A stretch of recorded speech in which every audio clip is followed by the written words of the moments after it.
കൊല്ലത്ത് കൈവിലങ്ങുമായി 2 പ്രതികൾ പോലീസ് കസ്റ്റഡിയിൽ നിന്ന് ചാടിപ്പോയി.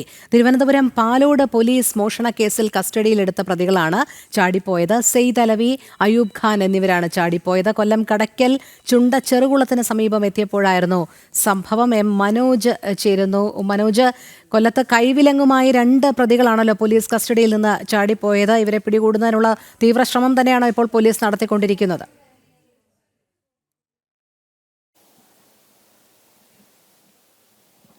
രോഹിണി, ഇന്ന് പുലർച്ചെ 4:30 ഈ 2 പ്രതികളും പോലീസിന്റെ പിടിയിൽ നിന്നും ചാടിപ്പോകുന്നത്.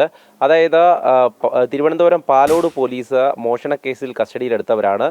ഈ തുടർ നടപടികൾക്കായി കൊണ്ടുപോകുമ്പോഴാണ്, അതായത് കടയ്ക്കൽ ചുണ്ട ചെറുകുളം ഭാഗത്ത് വെച്ച് ഇവർ ശുചിമുറിയിൽ പോകണമെന്ന് ആവശ്യപ്പെടുകയായിരുന്നു.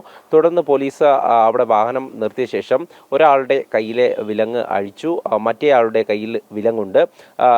ഇതിൽ 2 പേരും ഈ പോലീസിന്റെ കയ്യിൽ നിന്നും അവിടെ ഓടി രക്ഷപ്പെടുകയായിരുന്നു.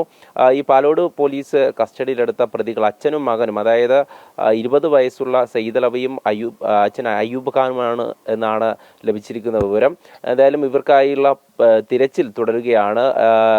പാലോട് പോലീസ് മാത്രമല്ല, കടയ്ക്കൽ പോലീസും അതോടൊപ്പം മേരൂർ പോലീസ് അടക്കം ഈ സമീപത്തെ വിവിധ സ്റ്റേഷനുകളിലെ പോലീസ് ഉദ്യോഗസ്ഥരും നാട്ടുകാരും ചേർന്നുകൊണ്ട് ഈ ഭാഗത്തൊക്കെ തിരച്ചിൽ നടത്തി വരികയാണ്. ഈ കടയ്ക്കൽ ഭാഗം, അതായത് ഈ വനപ്രദേശമൊക്കെയുള്ള ഭാഗത്താണ് ഈ പ്രതികൾ ഈ പോലീസിന്റെ കസ്റ്റഡിയിൽ നിന്നും ചാടിപ്പോയത്.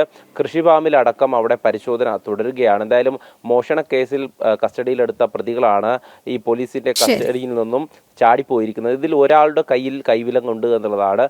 മറ്റേയാളുടെ കയ്യിലെ കൈവിലങ്ങ് പോലീസ് തന്നെ അഴിക്കുകയായിരുന്നു. ശരി, മനോജാണ് വിവരങ്ങൾ നൽകിയത്.